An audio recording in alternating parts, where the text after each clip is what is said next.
नमस्कार। 8 PM में एक बार फिर आपका स्वागत है और मैं हूं दर्शपाल गुप्ता। तो आइए अब नजर डालते हैं आज के समाचार। कश्मीर घाटी में गणतंत्र दिवस पर सुरक्षा बलों को निशाना बनाने व दहशत फैलाने की 2 साजिशों को सुरक्षा बलों के सतर्क जवानों ने नाकाम कर दिया। दक्षिण कश्मीर के पुलवामा में सड़क किनारे लगाई इम्प्रोवाइज्ड एक्सप्लोसिव डिवाइस को समय रहते बरामद कर लिया गया, जबकि उत्तरी कश्मीर के बारामूला के बोनियार में 3 हाइब्रिड आतंकियों को हथियारों के साथ गिरफ्तार कर लिया गया। आतंकी हथियार किसी को सौंपने जा रहे थे। अधिकारियों के अनुसार पुलवामा जिले के बदीबाग पाहू इलाके में वीरवार को टिन के एक डिब्बे में संदिग्ध वस्तु होने की सूचना मिली। पुलिस और सेना की संयुक्त टीम ने घटनास्थल पर पहुंचकर इसकी जांच की। संदिग्ध विस्फोटक के आईईडी होने की पुष्टि के बाद बम निरोधक दस्ते ने उसे नष्ट कर दिया। पूरे देश में धूमधाम से गणतंत्र दिवस मनाया गया। वहीं लद्दाख में भी 75वें गणतंत्र दिवस पर विशेष समारोह का आयोजन किया गया और ध्वजारोहण किया गया। लद्दाख के उपराज्यपाल ब्रिगेडियर बीडी मिश्रा ने गणतंत्र दिवस समारोह में झंडा फहराया। इसके बाद उन्होंने लोगों को संबोधित किया। लद्दाख के उपराज्यपाल ब्रिगेडियर बीडी मिश्रा ने कहा कि प्रदेश में भर्ती की प्रक्रिया को बेहतर बनाने के लिए जल्द भर्ती बोर्ड का गठन किया जाएगा। लेह के पोलो ग्राउंड लेह में गणतंत्र दिवस कार्यक्रम को संबोधित करते हुए उपराज्यपाल ने कहा कि लद्दाख में विकास को तेजी देकर लोगों की उम्मीद पर खरा उतरने की दिशा में हर संभव प्रयास किया जा रहा है। स्मार्ट सिटी बन रहे जम्मू शहर की मुख्य सड़कों पर अब हर 20 मिनट में एक इलेक्ट्रॉनिक बस दौड़ती नजर आएगी। इससे मेट्रोडोर व ऑटो चालकों की मनमानी पर भी लगाम लगेगी। इन बसों में एसी व ब्लोअर लगा होने से इसमें बैठने पर सर्दी में गर्मी और गर्मी में ठंडक का एहसास लेते हुए सवारियां अपने गंतव्य तक पहुंच सकेंगी। इतना ही नहीं, इको फ्रेंडली बसों से प्रदूषण पर भी लगाम लगेगी। वीरवार को देश के गृह मंत्री अमित शाह ने वर्चुअल माध्यम से 100 ई बसों का लोकार्पण किया। इस मौके पर जम्मू के कन्वेंशन सेंटर में कार्यक्रम का आयोजन किया गया। इस मौके पर उपराज्यपाल मनोज सिन्हा के अलावा सांसद जुगल किशोर शर्मा, गुलाम अली खटाना, मुख्य सचिव अटल डुल्लू, डिविजनल कमिश्नर संजीव वर्मा, आयुक्त सचिव मनदीप कौर के अलावा जेएससीएल के अधिकारी, पूर्व मेयर, पूर्व डेप्टी मेयर व पूर्व कॉरपोरेटरों समेत बड़ी संख्या में गणमान्य लोग मौजूद रहे। उत्तर से लेकर दक्षिण तक और पूर्व से लेकर पश्चिम तक आज देश के कोने कोने में गणतंत्र दिवस की धूम मची हुई है। विभिन्न राज्यों में गणतंत्र दिवस के उपलक्ष्य पर विशेष कार्यक्रम का आयोजन किया गया। वहीं जम्मू कश्मीर में भी गणतंत्र दिवस के मौके पर समारोह का आयोजन हुआ। इस कार्यक्रम में उपराज्यपाल मनोज सिन्हा शामिल हुए। कार्यक्रम मौलाना आजाद स्टेडियम में आयोजित किया गया। जम्मू कश्मीर के उपराज्यपाल मनोज सिन्हा ने स्टेडियम में झंडा फहराया और उन्होंने मार्च पास्ट करती सुरक्षा बलों की टुकड़ियों की सलामी भी ली। उन्होंने बलिदान स्तंभ पर पुलिस, सेना और सीएपीएफ के वीर शहीदों को श्रद्धांजलि अर्पित की। इसके बाद उन्होंने लोगों को संबोधित किया। में प्रशासन को सफलता मिली है।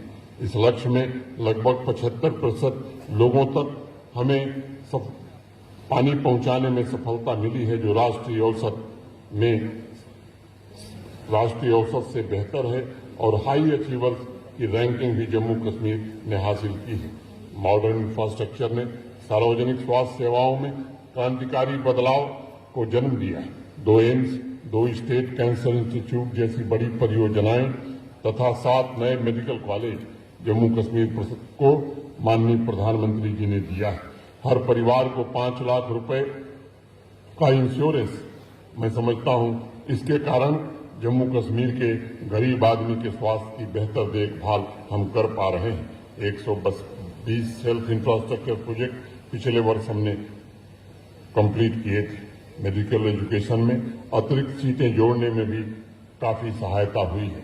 जो पहले एमबीबीएस की 500 सीटें थीं, अब बढ़कर के 1300 हो गई हैं।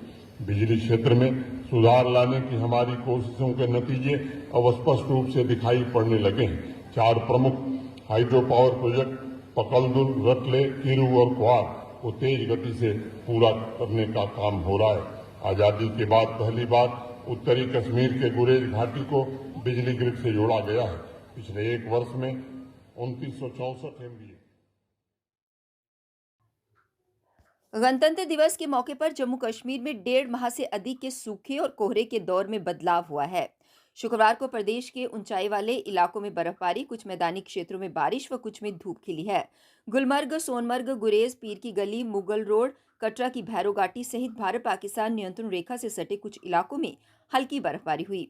मुगल रोड, एसएसटी रोड आवाजाही के लिए बंद हो गया है। हालांकि जम्मू श्रीनगर हाईवे 44 पर यातायात जारी है। जम्मू संभाग के पुंछ जिले के निचले क्षेत्रों में हल्की बारिश हुई है। पीर पंचाल के पहाड़ों पर बर्फबारी हुई है। इसके चलते पुंछ जिले को कश्मीर से जोड़ने वाला ऐतिहासिक मुगल रोड यातायात के लिए बंद कर दिया गया है। बर्फबारी ना होने के चलते पहली बार मुगल रोड पर 25 जनवरी तक यातायात के लिए इसे खुला रखा गया। इससे पहले इन दिनों बर्फबारी के कारण ये मार्ग अक्सर बंद हो जाया करता था। देश भर की तरह प्रदेश में भी गणतंत्र दिवस की धूम रही। जगह जगह कार्यक्रमों का आयोजन किया गया और ध्वजारोहण किया गया।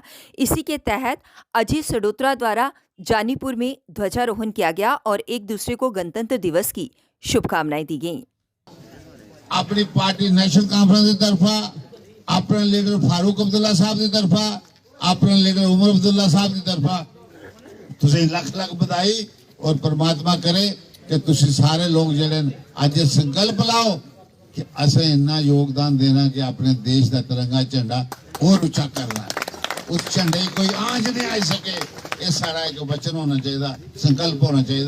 और मैं जलसे के बाद भी उम्मीद हुई कि बरनाले जरा संकल्प कर दें वो पूरा करिए दस दिन। तो उम्मीद है कि तुसी सारे रली मिलिए योगदान देके और अपना जरा झंडा जरा उच्चा करके ये मैं से आख्या अगर सारा देश उच्चा देश महान है तो अस भी महान है।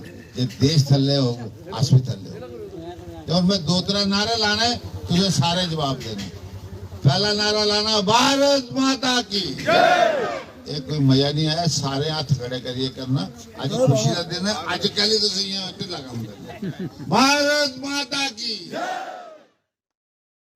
कल 8 बजे फिर आपसे भेंट होगी, तब तक इजाजत दीजिए। नमस्कार।